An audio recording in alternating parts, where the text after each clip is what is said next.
Hi everyone. We're about a week away from departing on our next adventure, and I just wanted to share with you a few things. My red candy apple red featherweight arrived, and I am quite pleased with the color. I'm probably going to take this with me on the road trip, although I can't think that I would do much sewing on this particular chip, but just in case, because I found out that these half square triangles that I made for my home for the holidays, I thought was the last step, but I actually read through the directions and found out there's a whole nother step where I have to do some green piecing. So if I can figure that out before we go, I'm going to take that project with me again. This has traveled all over the United States, and work on it on my featherweight. Otherwise, I'm going to be doing lots of handwork and stitching. At Crabapple Hill, I learned how to color again. I had forgotten since grammar school, and so one of the hand projects that I'm going to take with me is this sweet Crabapple Hill pattern called Number 1 Best Stitcher Extraordinaire. And this is the piece right here. I think it will eventually be a pillow, but I have to stitch around all the edging, and I think that will be a good project, kind of like the sashiko, because it only uses a back stitch. That's what Meg Hockey uses, just a back stitch on her projects because of the fine writing. So I'll have my Yazzie bag filled with stuff that I need. I'll have this. I have to show you this fabulous lanyard I bought from Tracy when I was at Crabapple Hill.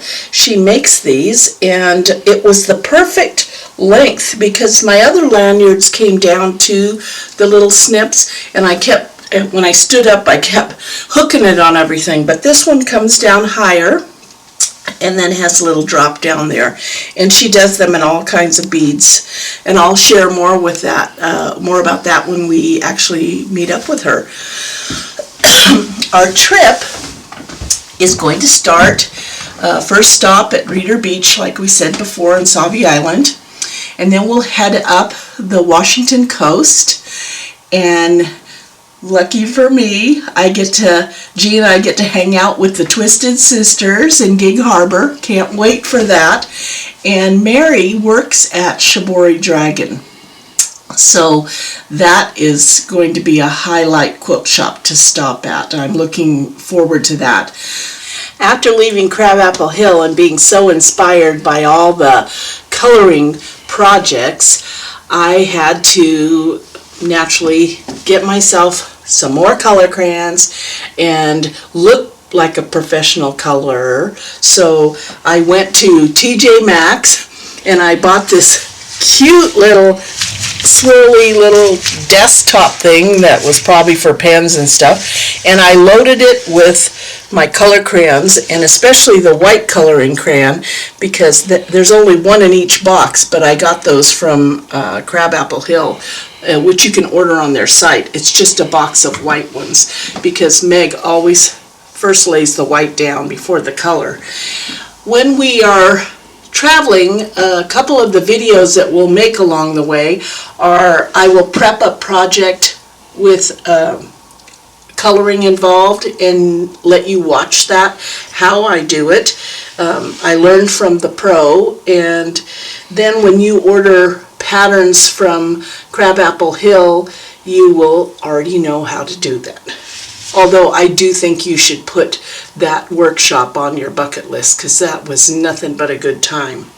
The other video that I'm going to have G film is a little bit of stitching, both for wool and for my embroidery projects. So stay tuned for those.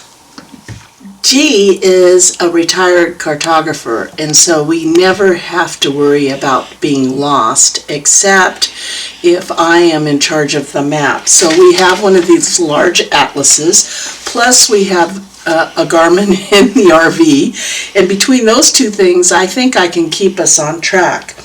So when we go up past Longview to Aberdeen, and then across to Shibori Dragon just below Tacoma and Gig Harbor, we'll be spending a few days there.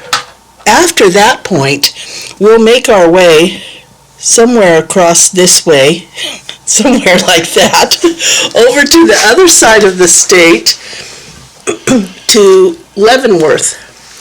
Now, I was lucky enough at Crabapple Hill to meet Jan and Tracy, who Jan actually lives in Leavenworth, and much to my pleasant surprise, she is right across the street from the campground we're staying at. So I'm hoping that we can have a quilt show, a mini quilt show of Jan's quilts at the campground, and that you'll have something to admire and possibly want to make some of the same quilts that she does. Her daughter, Tracy, will be visiting for the weekend, and that's who made these lanyards. So I'll have more information on that also.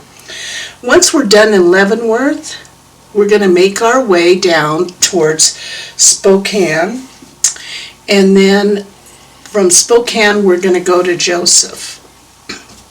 We will only have like an overnight stay in Spokane, and I've been to the quilt shops in Spokane before, but if you know of any quilt shops way out there that I shouldn't miss, please let me know.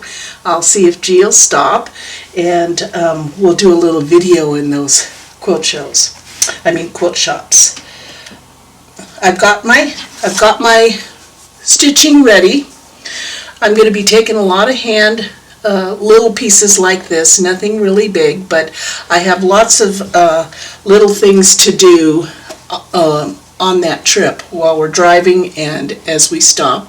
But we're going to be spending a lot of time out in nature and enjoying ourselves, and eventually we'll make our way all the way down from Joseph back into Central Oregon, where we'll reload the camper and head up to Diamond Lake to hang out with several other couples for Labor Day weekend.